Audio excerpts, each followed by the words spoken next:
요즘 어느 자식이 부모님한테 매달 150만 원씩 드려요? 그것도 결혼해서요. 이러면 이혼감이에요. 수진이한테 미안해 죽겠어요. 뭐? 결혼 전에 다 얘기된 거라며? 수진이가 착해서 그렇지. 솔직히 장모님한테도 용돈 한 번 못 드렸는데. 너는 내가 아무것도 모르는 줄 알아? 나도 눈 있어. 그게 무슨 말씀이세요?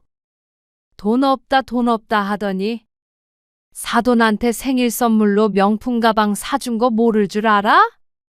그걸 어떻게? 카카오톡에 올려놨더라. 우리 사위가 사준 가방이라고. 장모 위에서 돈 쓰는 멋쟁이라고 말이야. 오늘 이야기 속 주인공은 64세 현지숙 씨입니다. 그리고 그녀의 아들과 며느리에 관한 이야기이죠. 현 씨는 평생 뼈 빠지게 키운 자식을 잃었습니다. 결혼을 시켰을 뿐인데 잃어버린 것 같았습니다. 그렇게 모든 걸 쏟아부어 키우면 말년엔 자식에게 의지하며 살 수 있을 거라고 생각했던 어리석은 자신의 탓이었습니다. 현 씨는 아들을 공부시키고 취업 준비를 시키면서 누구보다도 고생했습니다. 대출까지 받아야 했었는데 나중에 돌려받겠다는 약속 때문이었습니다.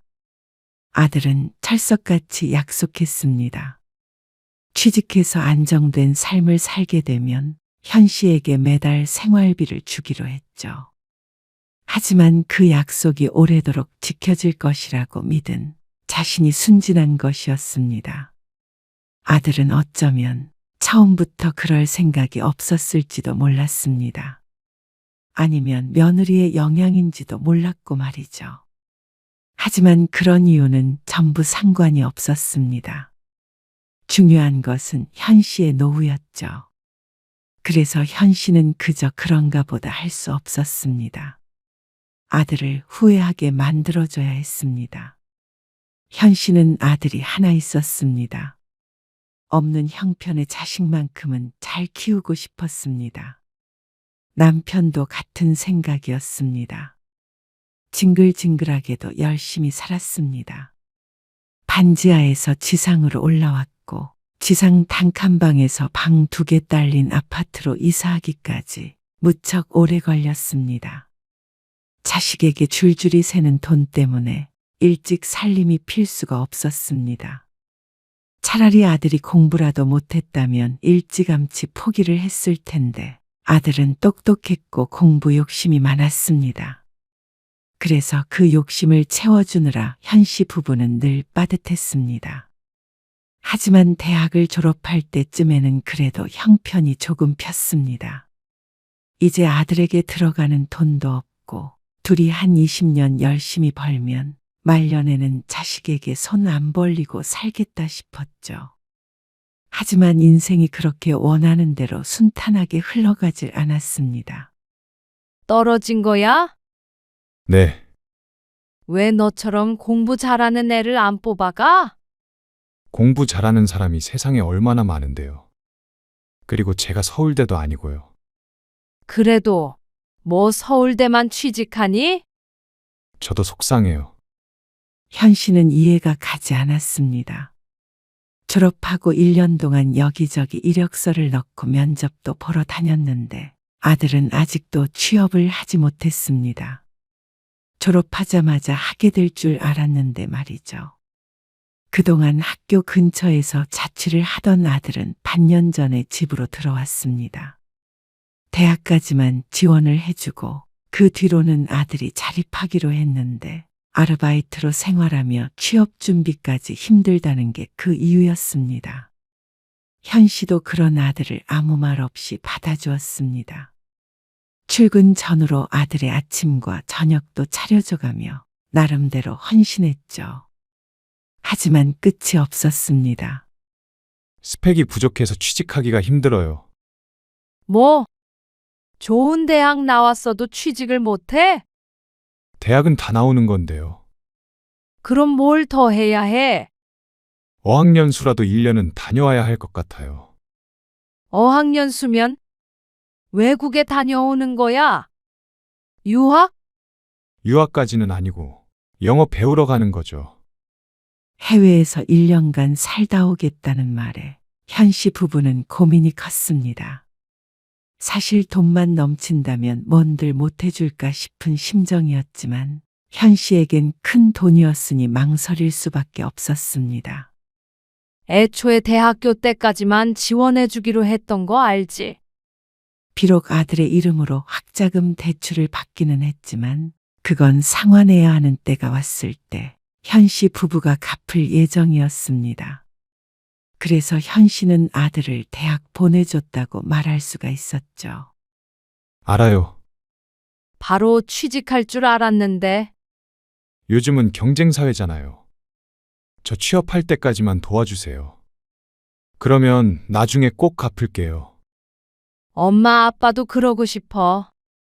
그런데 그럴 만큼 여유롭지가 않잖아.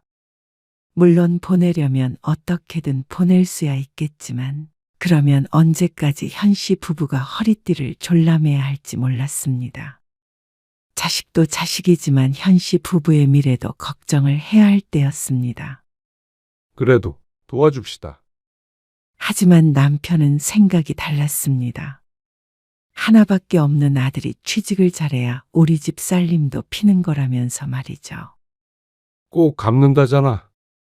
나는 승록이 스스로 자립하고 우리도 우리 살 길은 우리가 찾는 게 좋다고 생각해요. 그래도 지원을 받아서 하루빨리 취직하는 게 애 미래에 좋을 거 아냐. 아들이 잘 살아야 우리가 잘 사는 법이야. 현 씨는 남편의 말에 한숨을 쉬었습니다. 지금이 그런 때인가 싶었습니다. 현 씨도 자식을 잘 키우기 위해 평생을 노력했습니다. 그래서 대학 때까지는 지원을 아끼지 않았지만 더 이상은 아니라고 생각했습니다. 하지만 남편도 그렇고 아들도 꼭 갚는다며 간절해 하는데 끝까지 반대를 할 수는 없었습니다. 정말이지? 나중에 입 닦으면 안 된다. 그럴 리가 없죠. 아들의 말을 100% 믿는 것은 아니었지만 이번만 돕자 싶었습니다. 그래서 아들은 현 씨 부부의 지원을 받아서 1년간 호주로 어학연수를 다녀왔습니다. 그리고 다시 취업 준비를 시작했죠. 무슨 공부를 하겠다고? 자격증 공부요.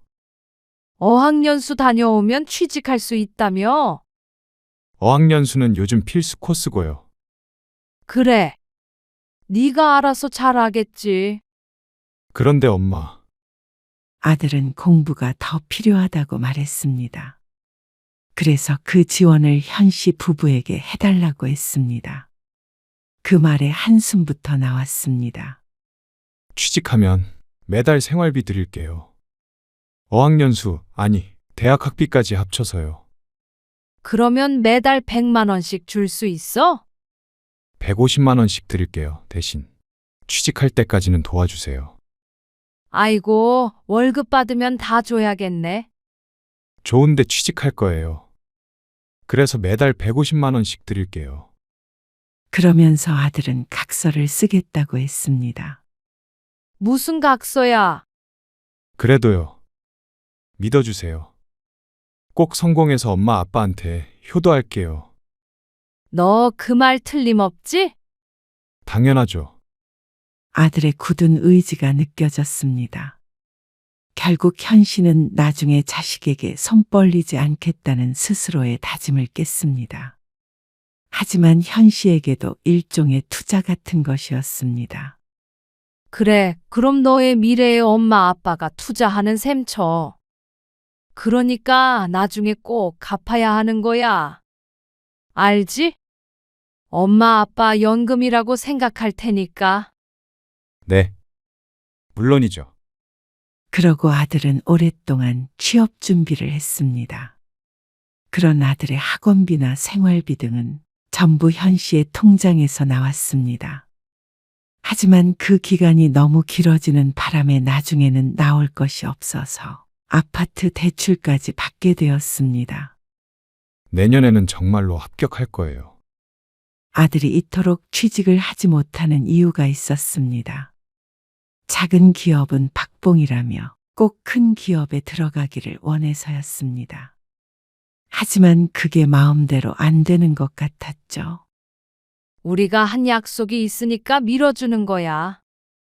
소신대로 해봐. 그런 아들을 현 씨는 지지해 주었습니다. 나중에 받게 될 생활비 때문은 아니었습니다. 아들이 충분히 그만한 능력이 있다고 믿었습니다. 다만 아직 기회가 오지 않은 것이라고 생각했죠. 그러니 능력이 닿는 한은 도와주고 싶었습니다. 물론 그렇다고 아들이 약속을 지키지 않을 거라는 생각은 단 한순간도 하지 않았습니다. 그리고 아들의 장담처럼 이듬해 현 씨의 아들은 원하는 회사에 합격했습니다. 그날 저녁 아들이 현 씨 집에 찾아와 소식을 전했을 때 정말 기뻤습니다. 그동안의 노력이 헛되지 않았다는 생각이 들었습니다. 그동안 아들 먹여 살린다고 현 씨 부부가 한 고생이 이루 말할 수가 없었습니다. 그리고 첫 월급날이었습니다. 아들과 함께 좋은 식당에서 외식을 했죠.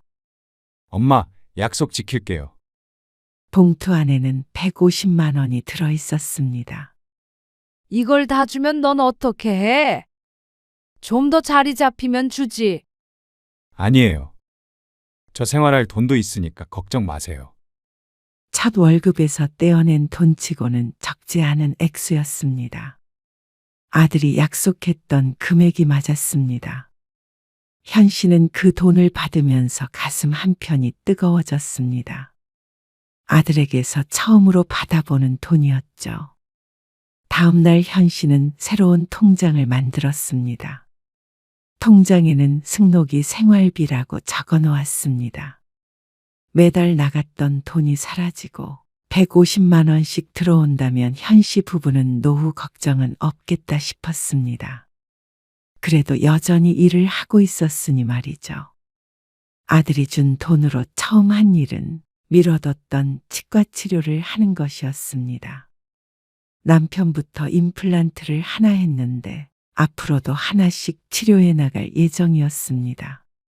그동안엔 매달 나가는 돈이 크니 스스로 돌아볼 시간이 없었습니다. 하지만 이제는 자식 걱정도 없고 소박하게만 살면 돈 걱정은 없을 테니 건강을 챙기자 싶었죠. 아무리 그래도 막 취직한 아들한테서 돈을 받아. 약속은 약속이지. 좀 매정한 거 아닌가? 나는 딱 그것만 받을 거야. 그 이상은 안 받아. 그 돈도 차곡차곡 모으고 있거든. 현 씨의 사정을 아는 누군가는 현 씨를 매정하다고 했지만 현 씨는 그렇게 생각하지 않았습니다. 그동안 현 씨가 빚을 지어가며 지원을 했던 아들이니 과하지 않다고 생각했습니다. 아들도 좋은 회사에 들어가서 충분히 잘 먹고 잘 살고 있었습니다. 얼마 전에는 새 차도 샀다며 자랑했습니다. 대기업이라 대출도 잘 나와서 제 돈 거의 안 들여 오피스텔을 구했다고 하기도 했습니다. 그러니 현 씨는 정당한 대가를 받는 것이라고 생각했습니다. 그런데 취직하고 2년 정도가 되었을 때 아들은 회사 동료와 결혼을 하기로 했다고 했습니다. 현 씨 부부는 진심으로 축하했습니다. 몇 번 만나보니 예의 바르고 착해 보였습니다. 좋은 여자를 만난 것 같아서 마음이 놓였죠. 그런데 수진이는 네가 우리한테 생활비 주는 거 뭐라고 안 해? 그거는 미리 말을 꼭 해야 하는 거야. 어느 날 아들이 집에 찾아왔을 때 남편이 아들에게 말했습니다. 그러자 아들이 웃으며 대꾸했습니다. 당연히 말했죠. 제 사정 다 이해한다고 했어요. 오히려 효자라고 좋아하던데요. 정말? 그러면 다행이고. 결혼할 사람이 부모에게 매달 생활비를 주고 있다고 한다면 싫을 만도 한데 오히려 반겼다고 하니까 현 씨도 기뻤습니다. 이해심까지 넘치는 사람을 만났구나 하고 단순하게 생각했습니다. 하지만 그런 행복은 오래 가지 못했습니다. 어라, 이상하다. 왜? 승록이가 이달에 100만 원만 보냈네요. 그래? 실수했나 보지? 이런 걸 실수할 애가 아닌데. 아들이 결혼하고 반년이 채 안 지났을 때였습니다.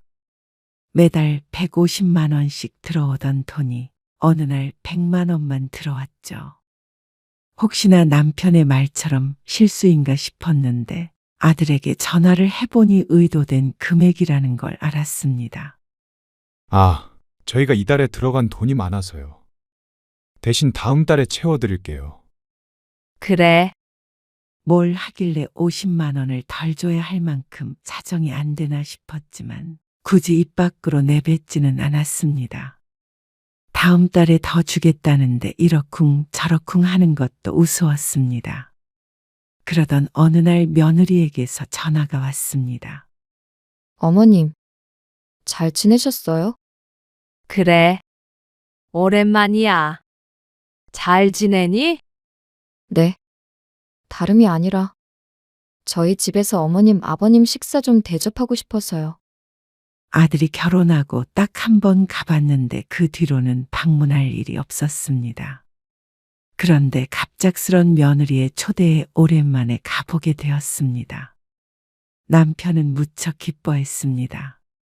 아들이 잘 지내고 있는지 늘 궁금해하던 남편이니 당연했습니다. 남편과 현 씨는 무척 들뜬 기분으로 아들네 집에 갈 준비를 했습니다.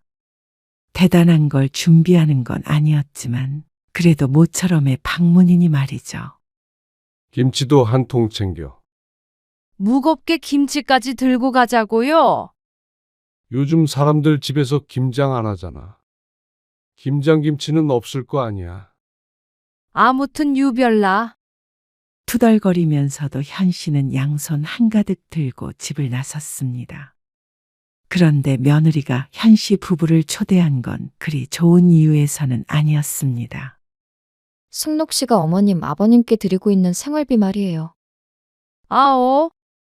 그게 왜? 저희가 상의를 해봤는데 150만 원이 조금 과한 것 같아서요. 갑작스러운 며느리의 말에 현 씨 부부가 서로를 쳐다보았습니다. 그리고 현 씨가 아들을 바라보자 아들은 슬그머니 눈을 피했습니다. 150만 원씩 생활비를 드리는 자식이 어디 있겠어요. 너무 큰 돈이잖아요. 그 말은 부정할 수 없었습니다. 그런데 며느리는 현 씨의 대답을 원하는 것은 아닌 듯 했습니다.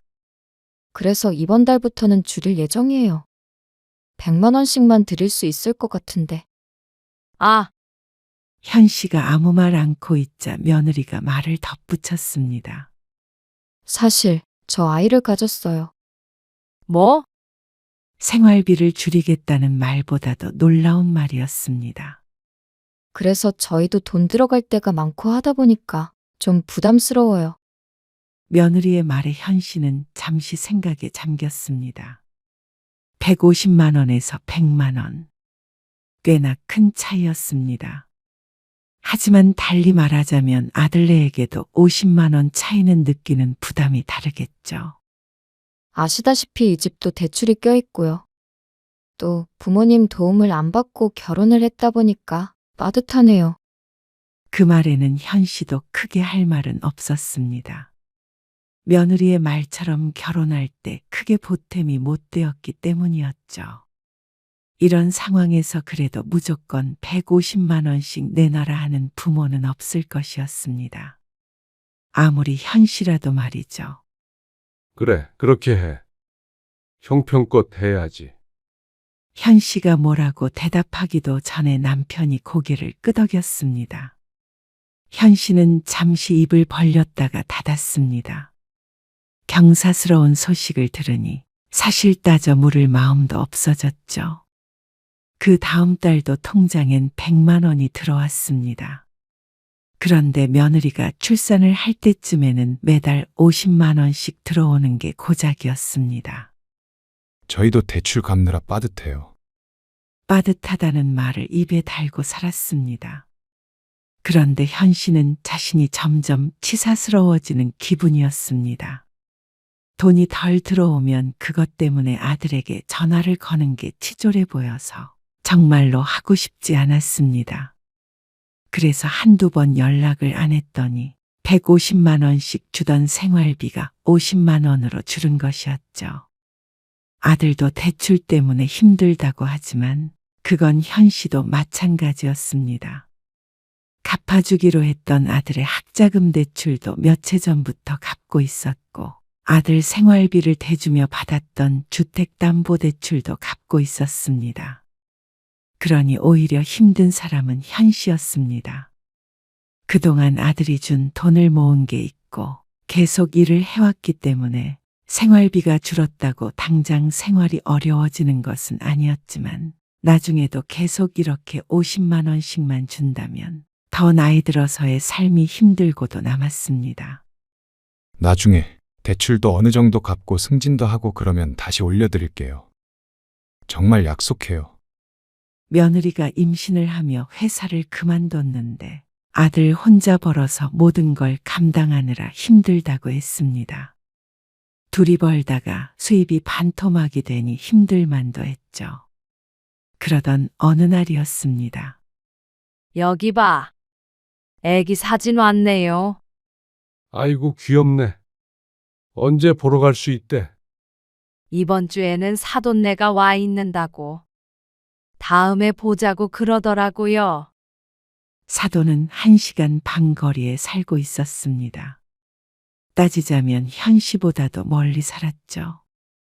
그런데 더 자주 만나는 건 사돈네였습니다. 아이를 봐준다며 안사돈이 매주 방문했고 어쩔 때는 바깥 사돈도 와서 며칠씩 묵어간다고 했습니다. 안사돈은 주부였고 바깥 사돈도 퇴직을 해서 시간이 무척 많은 것 같았죠. 현 씨도 그런 삶을 꿈꿨습니다. 말년에 손주 재롱이나 보면서 한가롭게 사는 산말이죠. 그런 사돈네가 부러웠습니다. 현 씨도 남편도 여전히 일을 하고 있기에 바빠서 사돈처럼 아무 때나 찾아갈 수도 없었습니다. 모처럼 시간이 있어서 연락을 하면 이미 사돈네가 와 있는 상황이 많았습니다. 그런데 사돈처녀 언제 결혼식 올린다고 했지? 사위에게는 여동생이 하나 있었는데 다음 달에 결혼식이었습니다.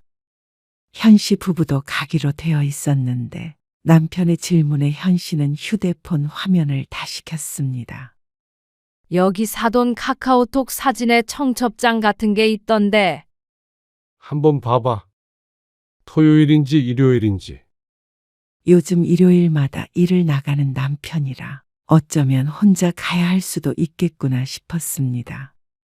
한참 만에 안사돈의 카카오톡 사진을 찾아 눌러봤는데 익숙한 얼굴에 눈을 좁히고 사진을 자세히 봤습니다.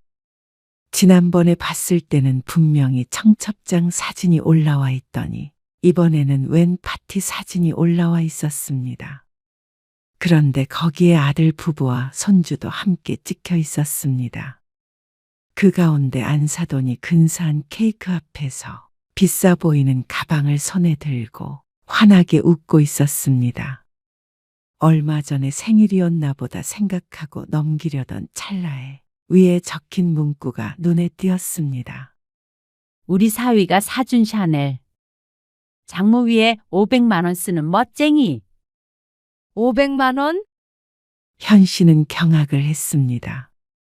세상에 500만 원이나 하는 가방이 존재한다는 것도 놀라웠지만 그걸 현 씨의 아들이 사줬다는 게 더 충격적이었습니다. 생일 선물에 500만 원짜리 명품 가방이라니 구경도 못 해본 일이었습니다. 그리고 현 씨는 아들에게서 50만 원짜리 가방도 한번 받아본 적이 없었죠.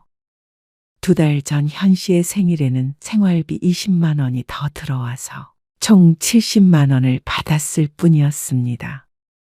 아들에게 전화를 걸려던 현 씨를 남편이 말렸습니다. 전화해서 뭐라고 하게? 왜 사돈은 주고 나는 안 주냐? 이러게? 그래도 서운했습니다. 하지만 남편은 고개를 저었습니다. 뭔가 사정이 있겠지. 애들 어렵다고 했잖아. 어려운 애가 500만 원짜리 가방을 사줘요. 아이고, 냅둬. 알아서 하는 거지. 남편이 긋고 말리는 바람에 현 씨는 아들에게 따지지도 못했습니다. 그런데 속은 쓰렸습니다. 그 정도 금액이면 매달 50만 원씩 생활비를 올려서 받을 수도 있을 만한 정도였습니다. 당신도 속물 다 됐네. 비난하는 말투는 아니었지만 현 씨는 남편의 말이 속상했습니다. 멀쩡히 잘 사는 아들의 돈을 뜯으려는 게 아니라 정당한 돈을 받으려는 것 뿐이었습니다. 만약 그 약속이 아니었다면 현 씨는 그 정도로 희생해가며 아들에게 퍼붓지 않았을 것입니다. 아들도 부모 도움받아서 편하게 유학도 다녀오고 공부도 하고 했으면 그 정도 약속은 지켜야 한다고 생각했죠.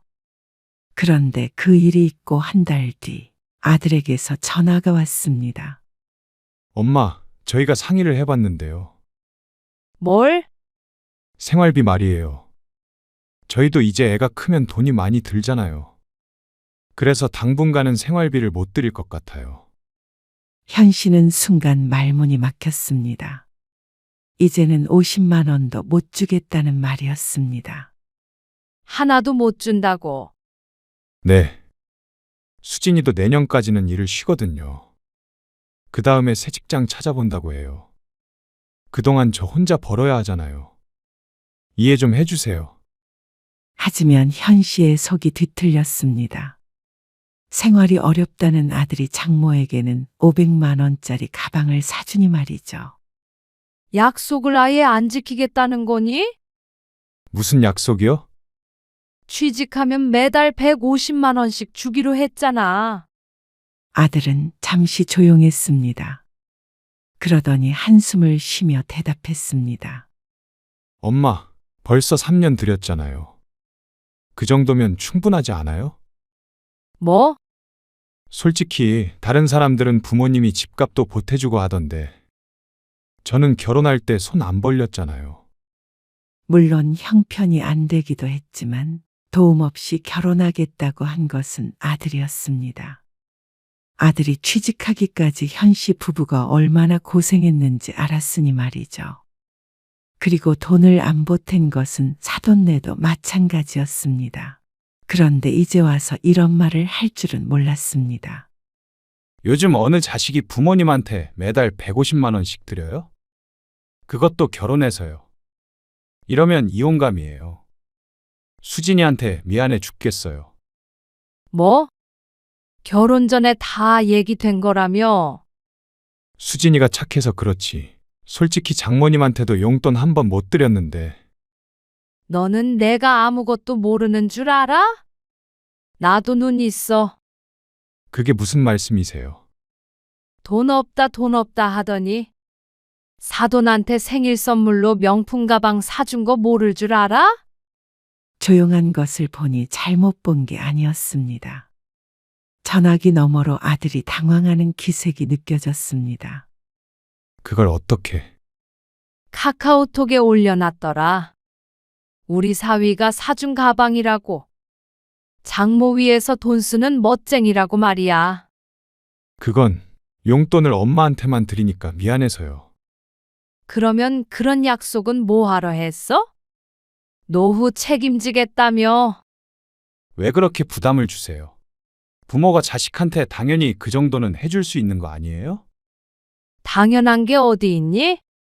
그렇다면 최소한 우리 노후 정도는 준비할 수 있게 했어야지. 어학연수도 다녀오고, 무슨 자격증 딴다고 학원 다니고 방 얻어서 나가고, 생활비도 다 됐잖아. 거의 30이 될 때까지 말이야. 그럼 어떻게 하라고요? 저도 이제 가정이 있잖아요. 어떻게 하냐고. 약속대로 해. 아니, 힘들다고 몇 번 말씀드려요. 가방 사드린 것도 그냥 보너스 나와서 사드린 거예요. 저도 괴로웠다고요. 저 좀 이해해 주실 수 없으세요? 왜 이렇게 매정하세요? 아들한테 꼭 그렇게 큰 돈을 받으셔야 속 시원하시겠어요? 아들은 화를 내며 전화를 끊었습니다. 현 씨는 가슴이 답답했습니다. 정말로 자신이 매정한 부모인가 싶었습니다. 그러면 부모라는 이유로 대출까지 받아서 아들 뒷바라지를 하고 노후 걱정까지 하며 살아야 하는 건가 싶었습니다. 그런데 얼마 후 아들에 관해 충격적인 이야기를 듣게 되었습니다. 아들과 사돈네가 살던 집을 처분해서 큰 집을 마련해 합가를 하겠다는 이야기였습니다. 그것도 아들에게 듣게 된 게 아니라 사돈 처녀의 결혼식에 갔다가 우연히 들은 말이었습니다.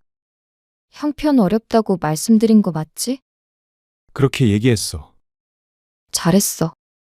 그래야 서운하지 않으시지. 자식이 어렵다는데.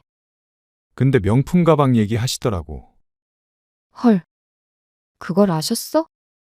잘 둘러댔지? 잘 얘기했어. 걱정 마. 자기 승진한 것도 비밀로 해. 또 달라고 하실 수도 있잖아. 자기는 거짓말 잘 못하니까.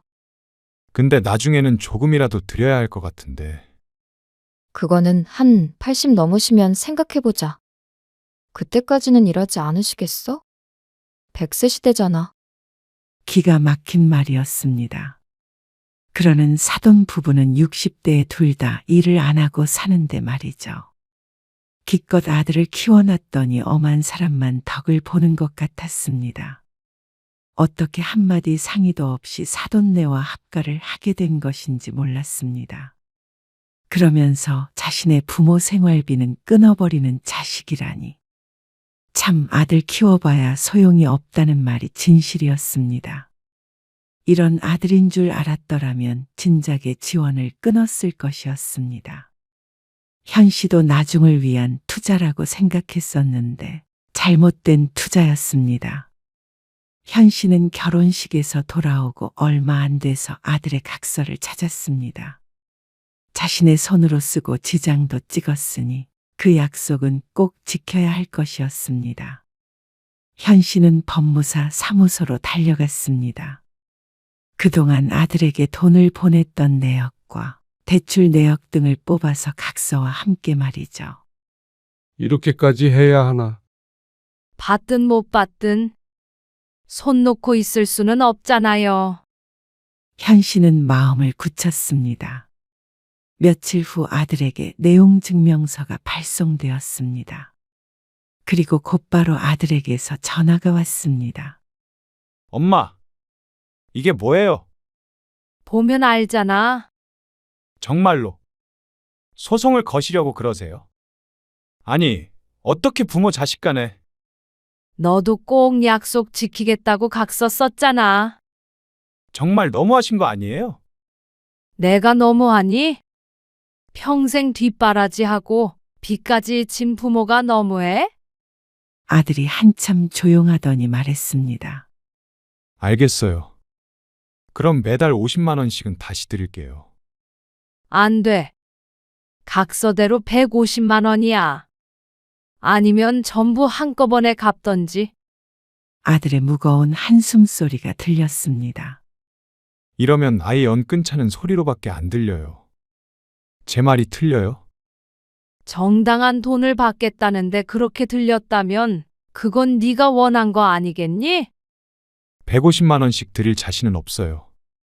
대신 이번에 집 팔면 일부 드릴게요. 됐죠? 현 씨는 대답하지 않았습니다. 그걸로 계산 끝내요. 그리고 이러고 나서도 손주 얼굴 보실 생각하시는 건 아니죠? 언제는 손주 얼굴 제대로 보여주기라도 했냐? 지금이랑 다를 거 전혀 없겠다. 앞으로는 안 찾아와도 원망 안 하마. 그렇게 전화를 끊었습니다. 그리고 얼마 뒤에 아들에게서 5천만 원이 송금되었습니다.